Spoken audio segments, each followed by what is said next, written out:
ஹல்லேலூயா.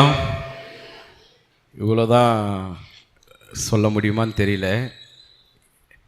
7 மாதம் கர்த்தர் நம்மை ஜீவனோடு வைத்திருக்கிறார். எத்தனையோ சூழ்நிலைகளை கடந்து வர உதவி செய்திருக்கிறார். நம் வாழ்க்கையும் நம்முடைய பிள்ளைகளுடைய வாழ்க்கையும் ஆசீர்வதித்திருக்கிறார். இப்போ சொல்லுங்க ஹல்லேலூயா. மறுபடியும் சொல்கிறேன், நாம் நிற்பதும் நிர்மூலம் ஆகாமல் இருப்பதும் அவருடைய சுத்த கிருபை. இப்போ சொல்லுங்க ஹல்லேலூயா, ஹல்லேலூயா. உங்கள் பக்கத்தில் இருக்கிறவங்களை பார்த்து சொல்லுங்க, இந்த 8வது மாதம் ஆண்டவர் நம்மை புதிய துவக்கத்தினால் ஆசீர்வதிப்பார்னு சொல்லுங்க. யார் யாரெல்லாம் சொன்னீங்களோ அப்படியே ஆண்டவர் ஆமேன் என்றும் நம்மை ஆசீர்வதிப்பார். ஆமேன். 1ஆம் தேதி அதிகாலை ஆராதனையில் நான் உங்களோட பகிர்ந்து கொண்டேன் இல்லையா. இந்த 8வது மாதம் யூதர்கள் பெரும்பாலும் செஸ்வான் அப்படின்னு சொல்லுவாங்க, அல்லது ஃபூல் அப்படின்வாங்க. அப்படின்னா என்ன அர்த்தம் அப்படின்னா, ஒரு புதிய துவக்கம் அப்படின்னு அர்த்தம், அல்லது மறுவாழ்வு அப்படின்னு அர்த்தம், அல்லது மீட்பு அப்படின்னு அர்த்தம்.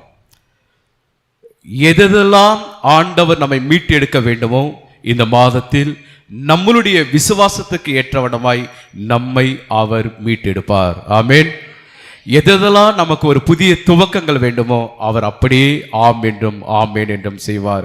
ஆகவே நீங்கள் எந்த சூழ்நிலையில் வந்திருந்தாலும் இயேசுவை நோக்கி பாருங்கள். வேதம் சொல்லுகிறது, அவர்கள் அவரை நோக்கி பார்த்தார்கள், அவர்கள் முகங்கள் பிரகாசம் அடைந்தது, அவைகள் வெட்கப்பட்டு போவதில்லை. வெட்கப்பட்டு போகாதபடி இந்த நாள் ஆரம்பத்தில் கர்த்தர் நம்மோடு கூட மெய்யாகவே பேசுவார், இடைப்படுவார். அவருடைய பிரசன்னத்தை நாம் நிரப்பப்படுவோம். மெய்யாகவே வெறுமையாய் அல்ல, போகும்போது ஆண்டவரை சுமந்து செல்வோம். ஆமேன்.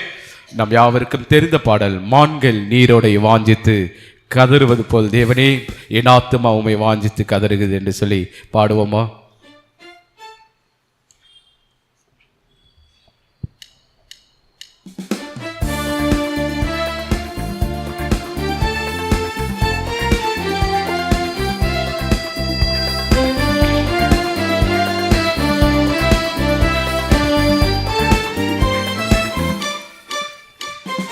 மான்கள் நீரோடை வாஞ்சித்து கதறும் போல் தேவனே எந்த ஆத்துமாவும் உம்மையே வாஞ்சித்து கதறுதே. மான்கள் நீரோடை வாஞ்சித்து கதறும் போல் தேவனே எந்த ஆத்துமாவும் உம்மையே வாஞ்சித்து கதறுதே. தஞ்சமே நீர், அடைக்கலம் நீர், கோட்டையும் நீர் என்றும் காப்பீர்.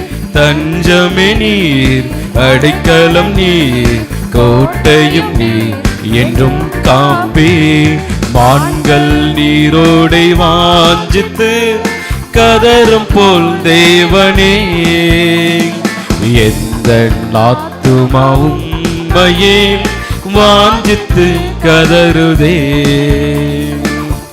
ஆண்டவருடைய சமூகத்தில் சொல்லுவோம், தேவன் மேல் ஆத்துமாவே தாகமாய் இருக்கிறதே, தேவனின் சந்நிதியில் நின்றிட ஆத்துமா வாஞ்சிக்கிறதே என்று சொல்லி, ஆண்டவரே உம்மை நோக்கி நான் வாஞ்சித்து இருக்கிறேன் என்று சொல்லி அர்ப்பணிப்போமா?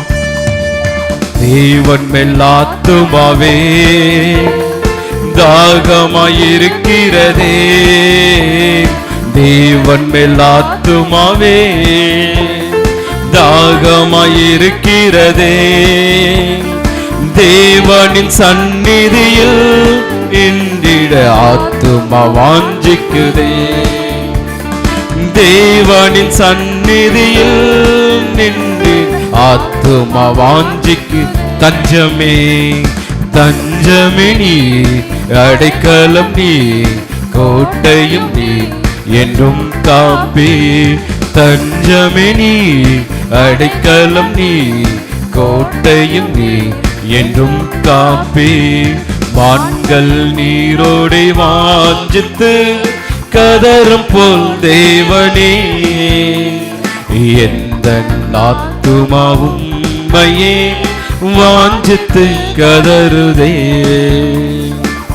ஆண்டவருடைய சமூகத்துல ஆத்துமா கலங்குவதேன், நேசரை நினைத்திடுவாய், அன்பரின் ரட்சிப்பினால் தினமும் துதித்து பாடுவேன் என்று சொல்லி, ஆண்டவரே உண்மையே பாட போகிறேன் என்று சொல்ல பாடுவோமா? ஆத்தும கலங்குவதே நேசரை நினைத்திடுவாய்.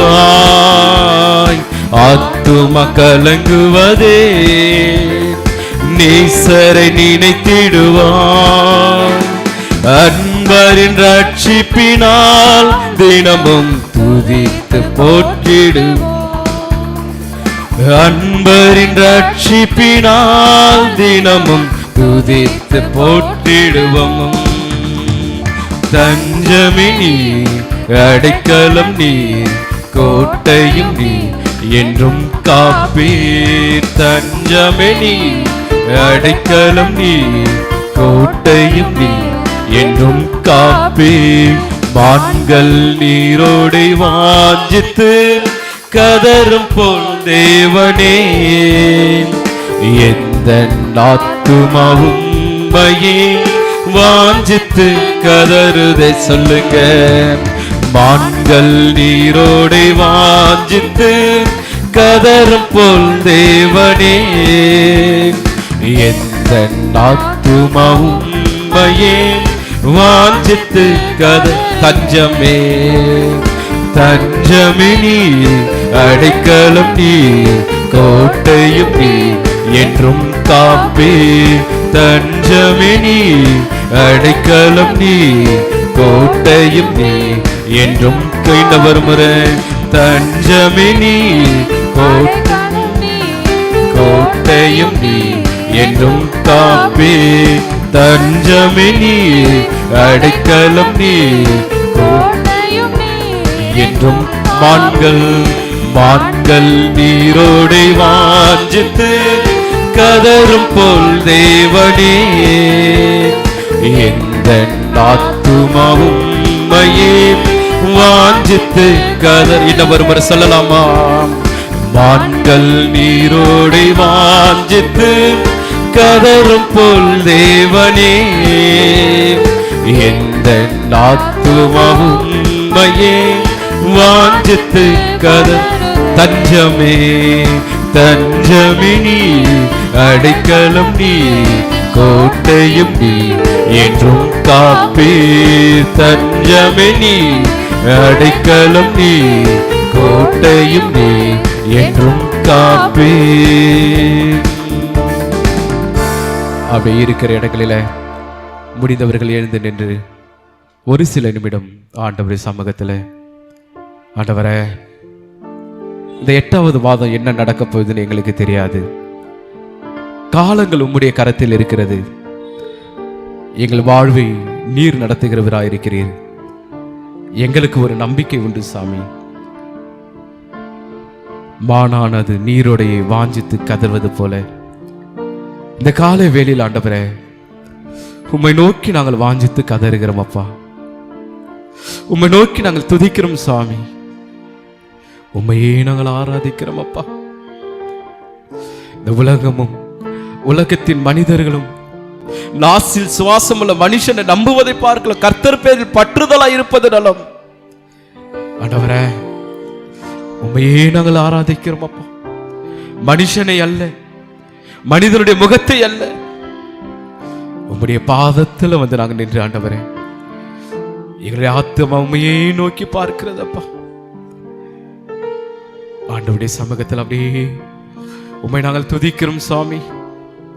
உண்மையே நாங்கள் ஆராதிக்கிறோம். இந்த கால வேளையில உம்முடைய சமூகத்தில் வந்து ஆண்டவரே எங்களை நாங்கள் அர்ப்பணிக்கிறோம். எல்லாருமாய் வாய்களை திறந்து நல்ல ஒரு 10-20 முறை கடந்த 7 மாதம் ஆண்டவர் நம்ம நடத்தினது எண்ணி பாருங்களேன். எத்தனை சூழ்நிலைகளை கடந்து வந்திருக்கிறோம். எத்தனை பலவீனங்கள் நம்மை வாட்டி வதைத்தது. நாம் நம்மிடம் மனிதர்கள் நமக்கு முன்பாக நமக்கு பின்பாக புறம் கூறி நம்மை வழிநடத்தி விலகி போனதை பார்த்திருக்கிறோம். நெருக்கடி நேரத்தில் என்ன செய்வது என்று அலைந்து திரிந்த நாட்களில என் மகனே என் மகளே நான் உன்னோடு கூட இருக்கிறேன் என்று சொல்லி அந்த வசனங்களை நிறைவேற்றின ஒரு தேவனாக இருக்கிறாரே. அந்த ஆண்டவருடைய சமூகத்தில் ஆண்டவரே உம்மை துதிக்கிறோம். உம்மை ஸ்தோத்திரிக்கிறோம். இந்த வருடத்தின் ஆண்டவரை 7 மாத காலங்கள் நடத்தியதை எண்ணி பார்க்கிறோம் சுவாமி. உம்மையே நாங்கள் ஆராதிக்கிறோம் அப்பா, உம்மையே நாங்கள் துதிக்கிறோம் சுவாமி. நல்ல ஒரு 10 முறை உங்க மனசுல எந்த அளவுக்கு ஒரு தகப்பனுக்கு நன்றி செலுத்த முடியுமோ, எந்த அளவுக்கு அப்பாவுடைய மனம் குளிர வண்ணம் ஸ்தோத்திரம் சொல்ல முடியுமோ, அப்படியே வாய்களை தந்த எல்லாம் ஸ்தோத்திரம் ஆண்டவர்னு சொல்லலாமா? நல்லா சத்தமா ஏகோபித்து ஆண்டவர் நம்ம நடத்தது உண்மை என்றால், கர்த்தர் நம்மை பாதுகாத்து நம்மை ஆசீர்வதித்து நம்மையும் குடும்பத்தையும் பிள்ளைகளையும் பிள்ளைகளின் பிள்ளைகளையும் திருச்சபையின் ஊழியர்களையும் வழிநடத்தினார்.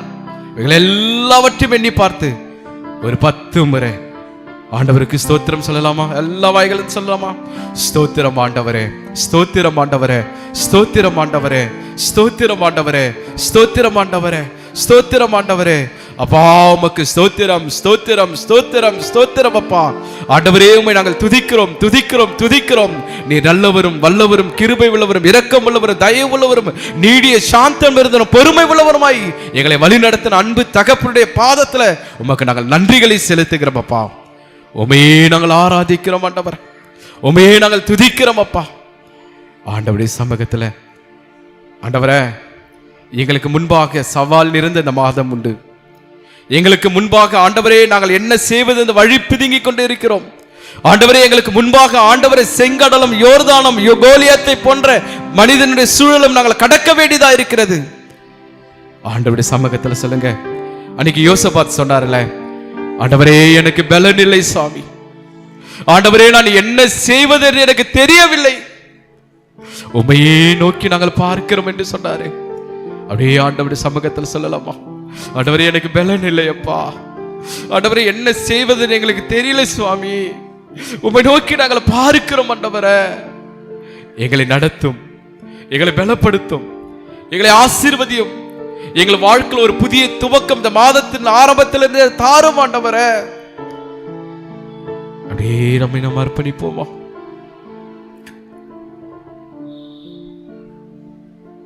ஏசாயா 41:10 சொல்லுகிறது, நீ பயப்படாதே, நான் உன்னுடனே கூட இருக்கிறேன்.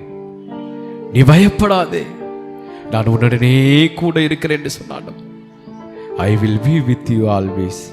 ஆண்டவர் நம்மோடு கூட எல்லா சூழலிலும் இருக்கிறார். அந்த ஆண்டவருடைய சமூகத்தில் அப்படியே அர்ப்பணிப்போம். தகப்பனையும் உடைய கரத்தில் அர்ப்பணிக்கிறோம். தொடர்ந்து நீர் எங்களை வழி நடத்தும், எங்களை ஆசீர்வதியும். வேலைக்காரருடைய கண்கள் எஜமான் நோக்கி காத்துக்கொண்டு இருப்போம், நோக்கி நாங்கள் காத்துக்கொண்டு இருக்கிறோம். நீர் பேசும், நீர் எங்கள் மத்தியில் இடைப்படும், ஆளுகை செய்யும். இயேசுவின் நாமத்தில் ஜெபிக்கிறோம் ஜீவனுள்ள நல்ல பிதாவே, ஆமேன். அன்புள்ள ஆண்டவரே, மன மகிழ்ச்சியான இந்த ஞாயிறு காலை வழிபாட்டுக்காக நாங்கள் நன்றி சொல்கிறோம். உம்முடைய திருமுன்னிலையில் உம்முடைய அருட்செய்தியை கேட்கும்படியாக எங்களை அழைத்திருக்கிறீர். நீர் எங்களோடு கூட பேச ஆவியானவர் எங்கள் பேரில் அமர்ந்திருக்க, ஆண்டவரே உம்முடைய செய்தியை கேட்டு கீழ்ப்படிந்து இந்த உலகத்திற்குள் நாங்கள் சாட்சிகளாக செல்ல நீர் எங்களோடு கூட இருந்து எங்களை வழிநடத்திட வேண்டும் என்று இயேசு கிறிஸ்துவின் அன்பான திருப்பெயரில் வேண்டிக் கொள்கிறோம் எங்கள் ஜீவனுள்ள பிதாவே, ஆமென். அன்புக்குரியவர்களே, ஆண்டவராகிய இயேசு கிறிஸ்துடைய அன்பான திருப்பெயரிலே உங்கள் அனைவரையும் வாழ்த்துகிறேன். மீண்டுமாக உங்களையெல்லாம் இந்த வழிபாட்டின் வழியாய் சந்திப்பதில் அதிகமாக நான் மகிழ்ச்சி அடைகிறேன். ஆண்டவருக்கு நன்றி சொல்கிறேன். இந்த நல்ல வாய்ப்பினை எனக்கு தந்த உங்களுடைய திருச்சபையின் குருசேகர தலைவர் அருட்பணி ஆர்வி சிங் அவர்களுக்கும் என்னுடைய அன்பான வாழ்த்துக்களையும் நன்றிகளையும் நான் தெரிவித்துக் கொள்கிறேன். என்னை வரவேற்பேற்று நல்ல அறிமுகத்தோடு கூட இந்த வேளையில் எனக்கு உதவி செய்த அன்பு தம்பி அருட்பணி ஜோசப் அவர்களுக்கும் என்னுடைய நன்றிகளை நான் தெரிவித்துக் கொள்கிறேன். இங்கு வரும்பொழுதெல்லாம் பழைய நண்பர்களை எல்லாம் பார்ப்பதில் அதிகமாக மகிழ்ச்சி.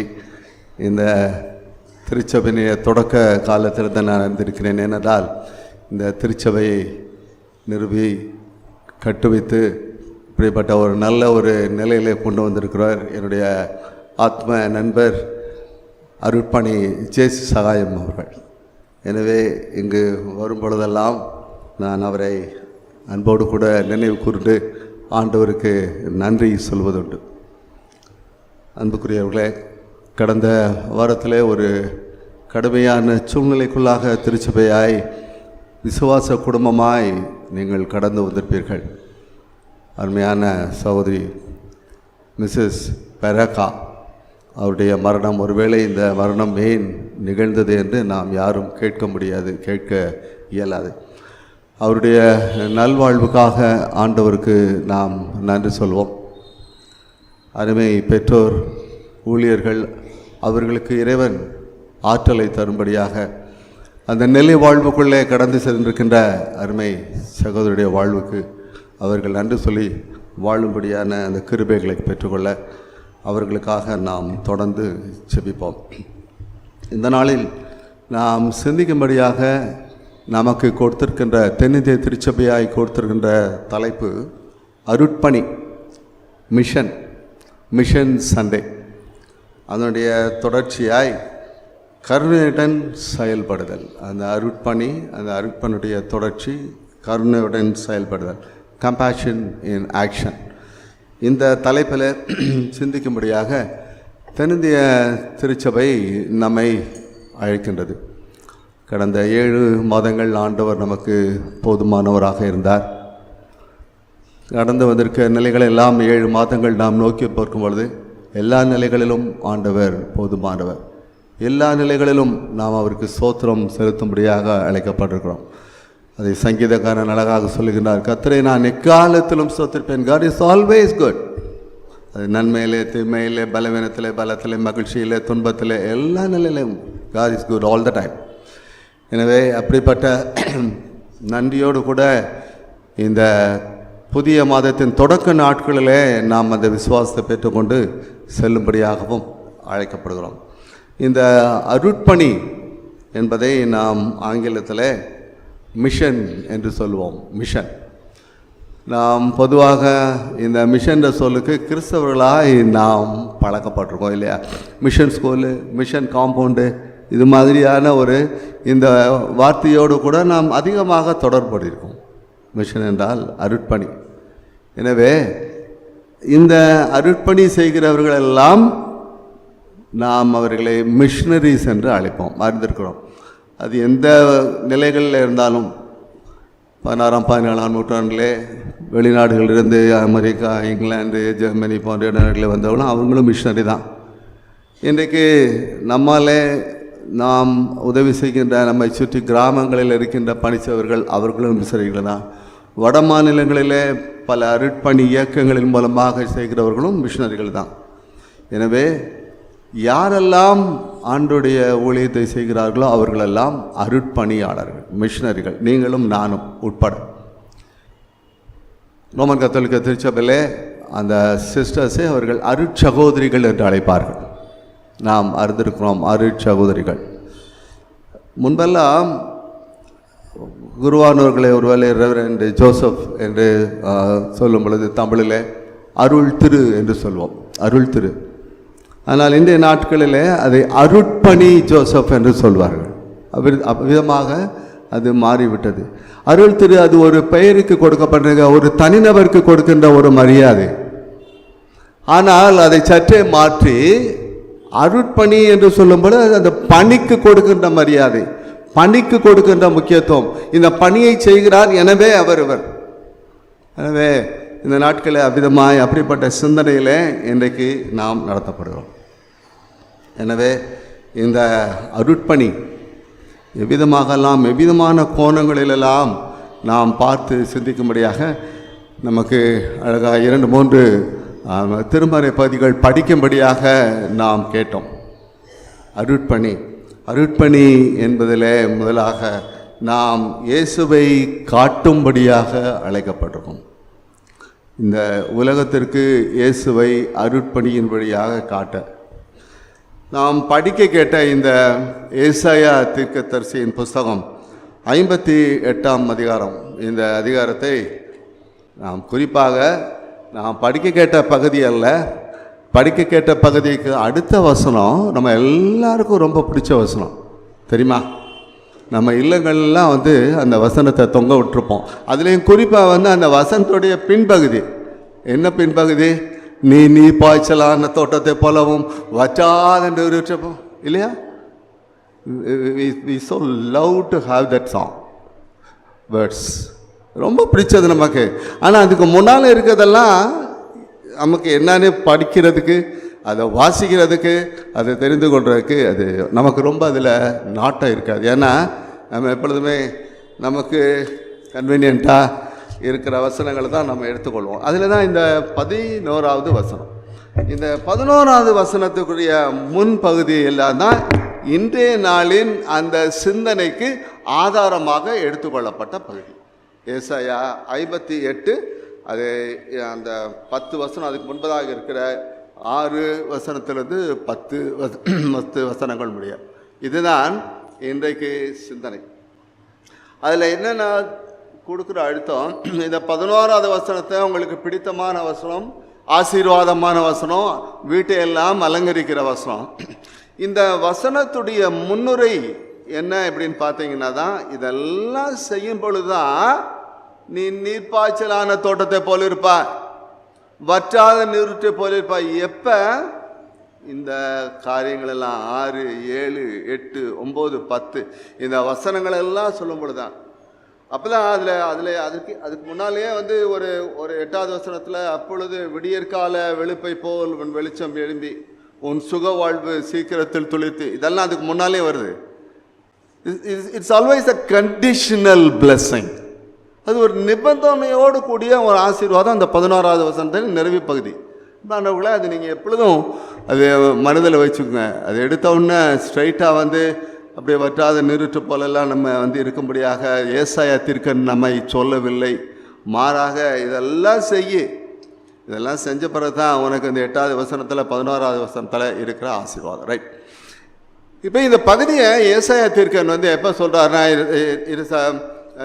Early post எக்ஸைலிக் period. அந்த ஏசாயா தீர்க்கன் சொல்லுகிற காலம் வந்து it is not about the journey from Babylon to Judah. அது பாபிலோன்லேருந்து யூதாவுக்கு சிறைப்பட்டு போன பிறகு வருகிற அந்த காலத்தில் இல்லை, மாறாக அது சிறையிருப்பின் முற்காலங்களிலே இந்த தீர்க்க தரிசன உரையை ஏசாயா தீர்க்கன் சொல்கின்றார். எப்படி இந்த மக்கள் எல்லாம் அவங்க சிறையிருப்பின் பொழுது எப்படி இருந்தாங்க? புறச்சமயத்து மக்களுடைய ஆதிக்கத்தில் இருந்தாங்க, அவருடைய ஆளுமையில் இருந்தாங்க, அவருடைய கட்டுப்பாட்டில் இருந்தாங்க. எனவே அவங்களுக்குள்ள எல்லா விதமான வாழ்க்கையும் இருந்துச்சு. ஸோ அதே விதமான வாழ்க்கையை தொடர்ந்து அந்த சிறையிருப்பின் பின்பதாக போஸ்ட் எக்ஸைலிக் அந்த சிறையிருப்பின் விடுதலை பெற்ற அந்த தொடக்க நாட்டில் அதே விதமான வாழ்க்கையை கேட்டாங்க. எப்படி அவங்க அங்கே எப்படி நடந்து கொண்டாங்களோ, எப்படி அவங்க ஆளப்பட்டாங்களோ அதே மாதிரி அந்த நிலையில தான் ஏசாயா தீர்க்கன் பார்க்குறார். நம்ம படிக்க கேட்ட இந்த 1வது பகுதியில் அதுதான் அவருடைய பிரசங்கத்துக்குரிய காரணம், அவருடைய தீர்க்க தரிசனத்துக்குரிய காரணம். பார்க்குறார். 2 காரியங்கள் அவருக்கு மிக துல்லியமாக விளங்கியது. நம்பர் 1 என்ன? அவங்க செய்கிற இந்த உபவாசம், அவங்க போட்ட இந்த காரியங்கள் எல்லாம் வந்து வீண் போலித்தனம், வந்து அதில் உண்மை இல்லை அப்படின்றத பார்க்குறேன். It's a different kind of interpretation. ஆச்சரியமாக இருக்கும் பாருங்களேன். பழையாற்றின் பாட்டில் காலத்தில் ஒரு உபவாசத்துக்கு என்ன விதமான ஒரு விளக்கத்தை ஏசாயா தீர்க்கன் கொடுக்குறாரு. எவ்வளோ பியூட்டிஃபுல் இன்டர்பிரட்டேஷன். ஏன் நீ செய்கிற அதெல்லாம் உண்மையான உபவாசம் இல்லைப்பா, அது ஜென்யூன் இல்லை, அது போலித்தனமானது. ஒரு புது விளக்கம் கொடுக்குறார் ஏசாயா தீர்க்கன் தன்னுடைய உரையில். ரொம்ப ஒரு it's a different propertical one. ரொம்ப ஆச்சரியமாக இருக்கு. இது உண்மை இல்லை, மாறாக நீ வித்தியாசமான காரியத்தை செய்யணும். இதுதான் நம்பர் 1 அவர் கொடுக்கக்கூடிய அடிப்படையான காரணம். அவர்கள் செய்த உபவாசம் உண்மையானது இல்லை. இது நம்பர் 1. 2வதாக அவர் சொன்ன அழுத்தமான ஒரு காரியம், நீ ஏழைகளை குறித்து கரிசனை இல்லையா உனக்கு? நீ எளிய மக்களுக்கு கொடுத்த எந்த கேரும் இல்லையே, உனக்கு எவ்விதமான இரக்க சிந்தனை கருணையே இல்லையே.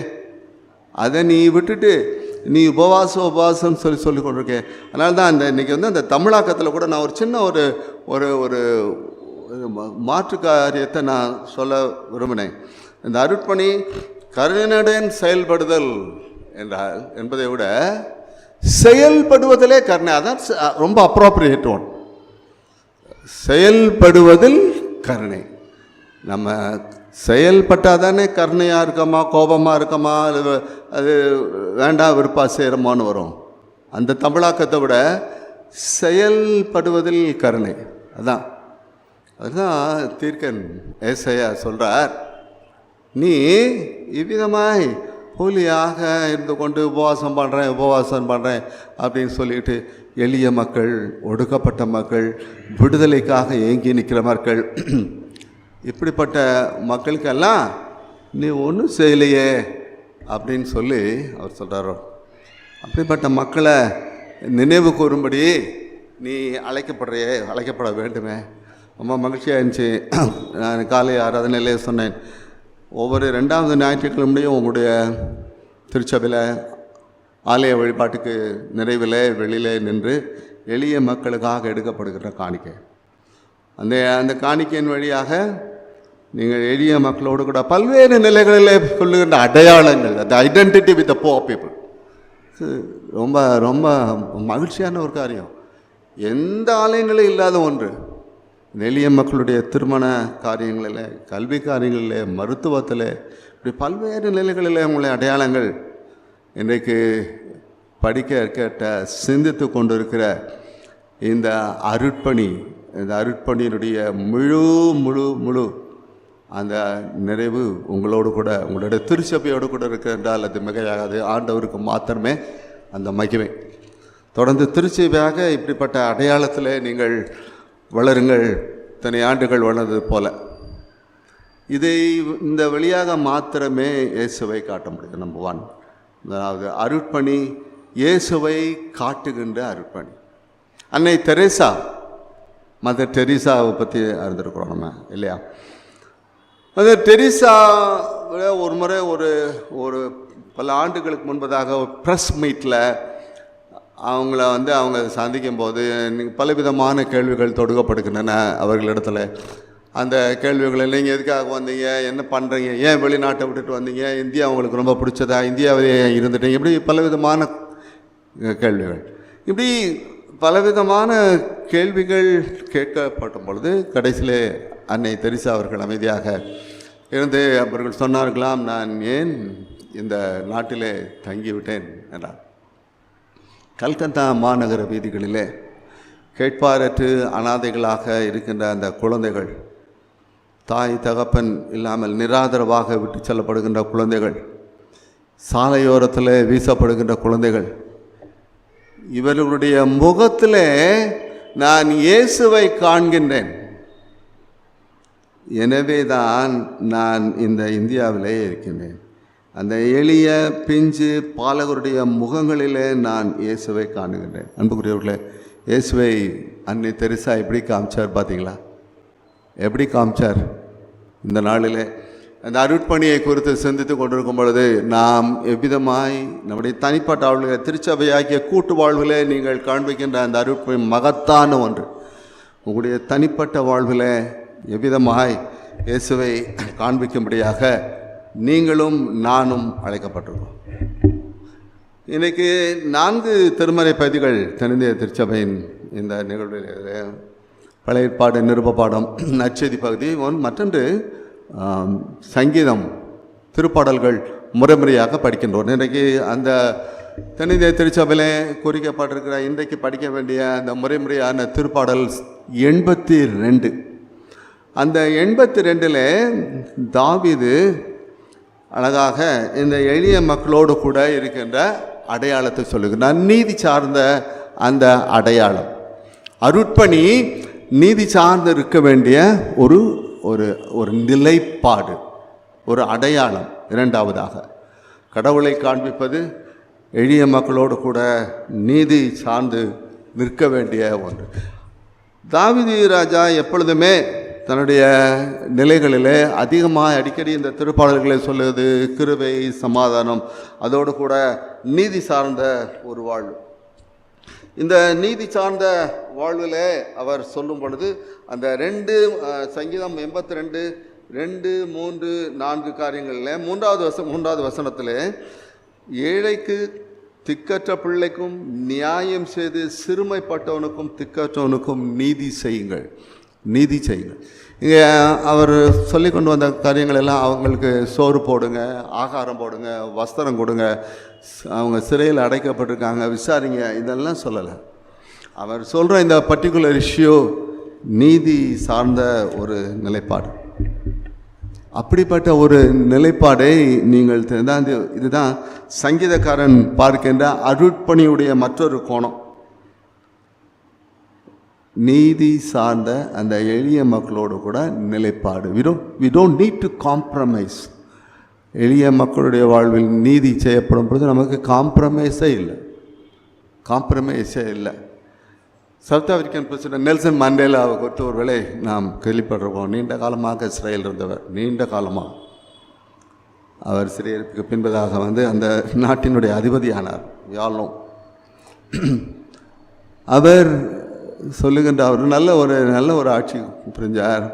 எதிரிகளை எல்லாம் மன்னிச்சார். அவங்கெல்லாம் அவர் வந்த பிறகு என்ன ஆகுமோ அப்படின்னு சொல்லி நாட்டை விட்டு போகிறதுக்காக அவங்க முயற்சி பண்ணல. நீங்கள் போக வேண்டாம், நான் அவங்கள தண்டிக்க மாட்டேன், நீங்கள் இருங்க அப்படின்னு சொல்லி சார். அப்படிப்பட்ட ஒரு நல்ல ஒரு அதிபதியாக அவர் இருந்தார். அவர் சொன்ன காரியம் இந்த எளிய மக்களுடைய பார்வையில் அவர் கடந்து வந்த அந்த சிறைச்சாலையின் அனுபவம், அவர் அந்த கருப்பு இன மக்களுக்காக போராடிய ஒரு வாழ்வு, பயங்கரமான அந்த போராட்டம், அதனுடைய தொடர்ச்சியில் அவர் சொன்னது, if you say that you are neutral, you are on the side of the oppressor. நம்ம கிறிஸ்தவங்களாம் அடிக்கடி சொல்லுவோம் இல்லையா, சரி நாங்கள்லாம் நடுநிலையாக தான் இருப்போம், அங்கிட்ட இங்கிட்டலாம் நாங்கள் போக மாட்டோம், நாங்கள் யார் போனால் என்ன, யார் என்ன நிலைமையில் அப்படின்னு சொல்லுவோம் இல்லையா. அதுக்கு தான் அவங்களுக்கும் எனக்கும் தான் சொல்கிறார். இப்படிலாம் நாங்கள் ரொம்ப நியூட்ரலாக இருப்போம் அப்படின்னு சொன்னீங்கன்னா நீங்கள் ஆதிக்கம் செலுத்துகிறவங்களுடைய கரங்களில் தான் இருக்கீங்க, அவங்களோட தான் சப்போர்ட் பண்ணுறீங்க, அவங்ககிட்ட தான் போய் விழுந்திருக்கீங்க. அன்புக்குரியவர்களே, இந்த சங்கீதக்காரர் தன்னுடைய 82வது திருப்பாடலிலே சொல்லுகின்ற ஒன்று, நீதி செய்யுங்கள் எளிய மக்களுக்கு. எனவே அந்த நிலைப்பாட்டிலே இருக்கும்படியாய் இன்றைக்கு அந்த அருட்பணி நம்மை அழைக்கிறது. அடுத்தபடியாக நாம் நிருப பாடமாக படிக்க கேட்ட இந்த காரியத்தில் இது இந்த திருப்பணி காயம் கட்டுகிறதில் செயல்படுவதில் சொல்லுகின்ற ஒரு காயம் கட்டுதல் என்றால் நமக்கு நினைவுக்கு வருது என்ன, திருமறையில் சமாரியன் இல்லையா, அவன் அடிபட்டு குற்றுராய் கிடந்த அந்த சகோதரனை போய் பார்த்து காயம் கட்டி அவரை அந்த சத்திரத்தில் சேர்த்து விட்டு, இவருக்கு ஏதாவது செலவழித்தா நான் கொடுக்குறேன், பேர் கேட்டார் போல நல்ல சமாரிய நிலம். அருமை நண்பர் அருட்பணி ஜேசு சகாயம் நல்ல ஒரு நல்ல தீர்க்க தரிசன நிலையிலே இந்த பெயரை வைத்திருக்கிறார், நல்ல சமாரியன். காயம் கட்டுகின்ற ஒரு நிலைப்பாடு அருட்பணியினுடைய மற்றொரு கோணம். காயம் கட்டுகின்ற அப்படிப்பட்ட அந்த திருப்பணியிலே நாம் தொடர்ந்து நம்மை அர்ப்பணித்து கொள்ளும்படியாக நாம் அழைக்கப்பட்டிருக்கிறோம். அதில் சொல்லப்படுகின்ற ஒரு காரியம் அந்த 1 யோவான் 3ஆம் அதிகாரத்திலே அழகாக அவர் சொல்லுகின்ற ஒரு காரியம். 1 யோவான் 3:18வது வசனம் யாரும் வாசிக்கலாமா?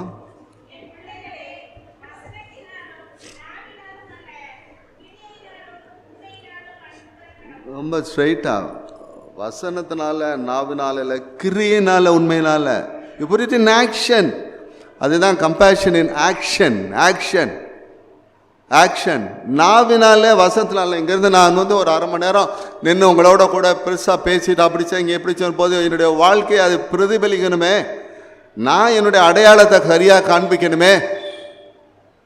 அதுதான் உண்மையான நிறைவு. அதுதான் அப்படிப்பட்ட நிலைக்கு தான் நம்ம வாழும்படியாக நாம் அழைக்கப்பட்டிருக்கோம். அன்புக்குரியவர்களே, we are living by what we get, but our life is fulfilled only when we give. Winston Churchill சொல்கிறார், நம்ம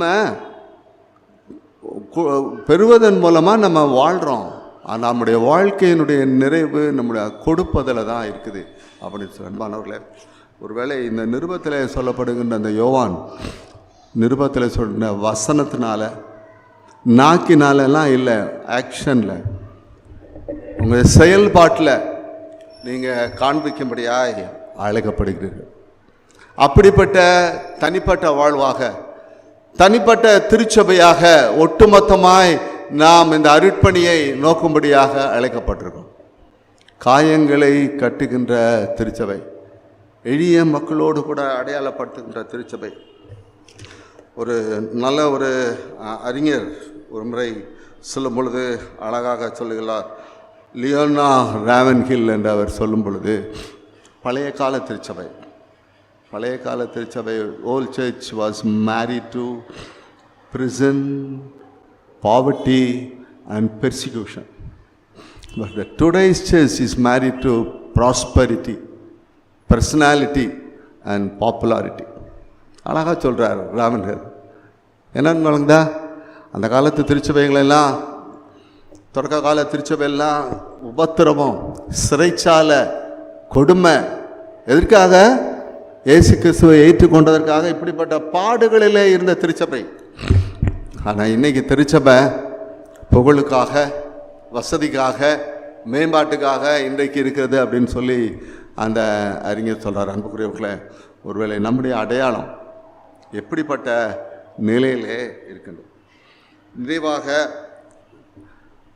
நாம் படிக்க கேட்ட அந்த நற்செய்தி பகுதி, அந்த நற்செய்தி பகுதியிலே அந்த நற்செய்தி பகுதி இது கண்ணீரை துடைக்கின்ற ஒரு அருட்பணி.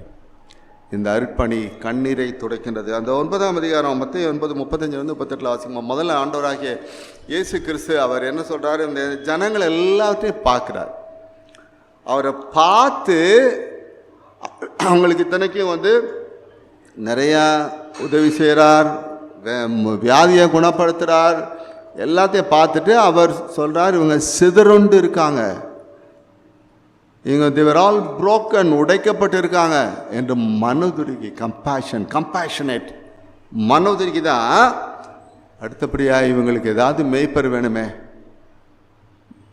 இவங்களுக்கு ஏதாவது இவங்களை சரியானபடிக்கு நடத்தணுமே அப்படின்னு சொல்லி தான் அதுக்கப்புறம் சொல்கிறார். முதல்ல அவர்களை கண்டு மனதுருகி, வியாதி எல்லாத்தையும் சுகப்படுத்தின பிறகு கண்டு மனதுருகி அவங்களுக்கு ஒரு நல்ல நிலைக்கு ஆட்கள் வேணுமே அப்படின்னு சொல்கிறார். எனவே இந்த அன்புக்குரியவர்களே, இந்த அருட்பணி மனதுருகின்ற எளிய மக்களுடைய கண்ணீரை துடைக்கின்ற ஒரு அருட்பணியாக இருக்குது.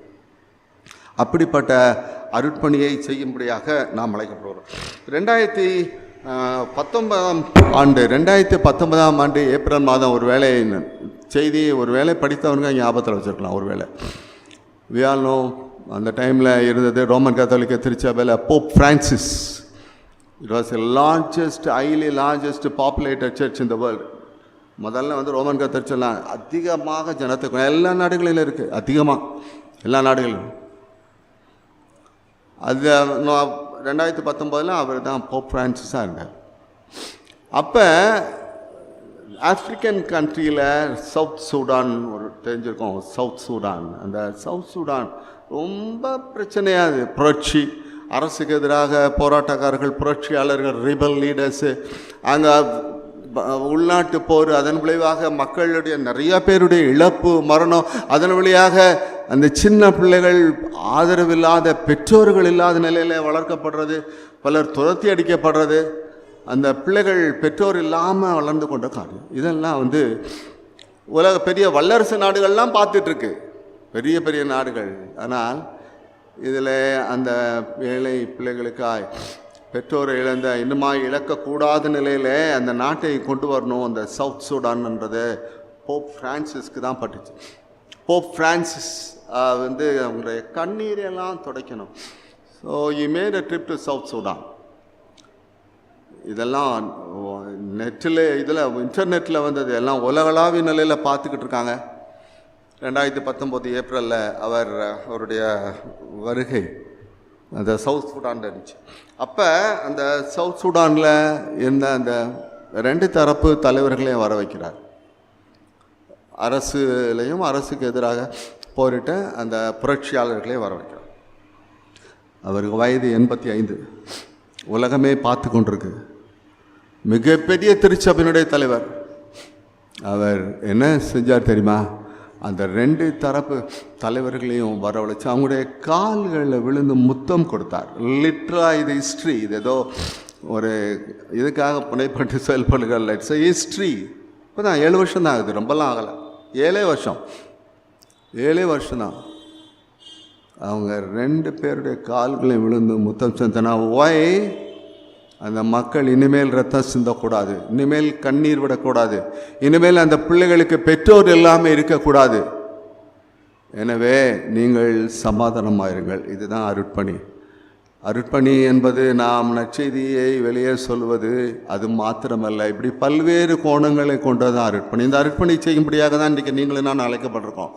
நம்ம எல்லாருமே அருட்பணியாளர்கள். அவங்கள்ட்ட சொன்ன மாதிரி ஏதோ குறிப்பிட்ட மக்கள், குறிப்பிட்டவர்கள் இப்படி அருட்பொழி பெற்றவர்களோ, அதனால தான் அருட்பணினை இதை மாற்றியாச்சு. நீங்களும் நானும் அப்படிப்பட்ட பணியை செய்யும்படியாக அழைக்கப்பட்டிருக்கோம். எனவே அன்புக்குரியவர்களே, இயேசுவை காட்டுகின்ற, காயங்களை கட்டுகின்ற, நீதி சார்ந்த நிலைப்பாட்டை எடுக்கின்ற, கண்ணீரை துடைக்கின்ற அப்படிப்பட்ட அருட்பணியை தொடர்ந்து நீங்கள் செய்ய ஆண்டவர் தாமே உங்களுக்கு அருளையும் ஆற்றலையும் தந்து வழி நடத்துவாராக. ஆமாம். இந்த அருட்பணி ஞாயிறிலே இயேசுவை நாம் காண்பிக்க வேண்டும், செயல் வடிவில் காண்பிக்க வேண்டும். கண்ணீரோடும் தேவையோடும் இருக்கிறவர்களுக்கு இயேசுவின் அன்பை சொல்லி செயல் வடிவில் எல்லாவற்றையும் காண்பிக்க வேண்டும் என்று சொல்லி நாம் கற்றுக்கொண்டோம். நாம் ஒரு நல்ல சமாரியனாய் வாழ்ந்து கொண்டிருக்கிறோம். வேத வசனம் சொல்லுகிறது, பரிசுத்தமாய் இருக்கிறவர்கள் இன்னும் பரிசுத்தமாகட்டும். ஒருவேளை இந்த அருட்பணி ஊழியர்களை செய்து கொண்டிருக்கிற நாம் இன்னும் செய்ய வேண்டும் ஆண்டவரே. இன்னும் உண்மை நாங்கள் குளிர பண்ண வேண்டும். இன்னும் ஆண்டவரே, எங்கள் வாழ்நாள் முழுசும் இந்த அருட்பணி ஊழியர்களை செய்ய வேண்டும். தேவை உள்ளவர்களை சந்திக்க வேண்டும். எங்கள் செயல் வடிவில் நாங்கள் வாழ்ந்து காட்ட வேண்டும். ஒரு விசை கிருபை தாரும் ஆண்டவரே என்று அப்படியே நம்மை நாம் அர்ப்பணிப்போமா? இந்த மாதம் முழுவதும், இந்த வாரம் முழுவதும் நம்முடைய கையின் பிரியாசங்களுக்காக, பாதுகாப்பிற்காக, ஆசீர்வாதங்களுக்காக, நாம் எண்ணிக்கொண்டிருக்கிற செயல்களுக்காக, நம்முடைய திருச்சபையின் ஊழியங்களுக்காக, ஊழியங்களை செய்யக்கூடிய குருவானவர்களுக்காக, ஊழியக்கார பிள்ளைகளுக்காக ஒரு விசை அப்படியே நாம் அர்ப்பணிப்போம். நம்முடைய திருச்சபை சேர்ந்த பிள்ளைகள் வெளி தேசங்களிலும் வெளி மாநிலங்களிலும் உண்டு. ஆண்டவரே, எல்லோரும் நீர் ஆசீர்வதிப்பீராக என்று தெய்வ சமூகத்தில் அப்படியே நாம் அர்ப்பணிப்போமா? இந்த மாதத்தின் அனைத்து ஆசீர்வாதத்திற்காக அர்ப்பணிப்போமா? கிருபையுள்ள தகப்பனே, இந்த நாளின் வழிபாட்டுக்காக நாங்கள் நன்றி சொல்கிறோம். ஆண்டோடைய அருள் எங்களோடு கூட நிறைவாக இருந்ததற்காக நாங்களுமே ஸ்தோத்திரிக்கிறோம். முழுமையான நிறைவான ஆண்டவரை விரும்புகிற நடைபெற வேண்டிய அருட்பணிக்காக நீர் எங்களை அழைத்திருக்கிறீர். அதில் முழுமையாய் நாங்கள் வாழும்படியாக எங்களுக்கு அருள் தர வேண்டுமா நாங்கள் செபிக்கிறோம். இந்த வழிபாடு முழுவதுமாக ஆண்டவருடைய பரிசுத்த ஆவியானவர் ஆட்கொண்டதற்காக நாங்கள் ஸ்தோத்திரிக்கிறோம்.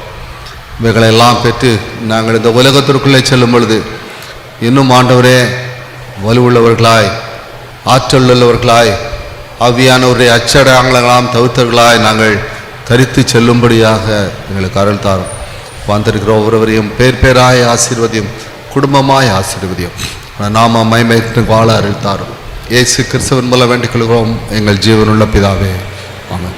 நம்முடைய ஆண்டவராகிய இயேசு கிறிஸ்துவின் கிருபையும் பிதாவாகிய தேவனுடைய அன்பும் பரிசுத்த ஆவியின் ஐக்கியமும் நம்ம அனைவரோடும் எப்பொழுதும் சதா காலங்களிலும் நிலைத்திருப்பதாக.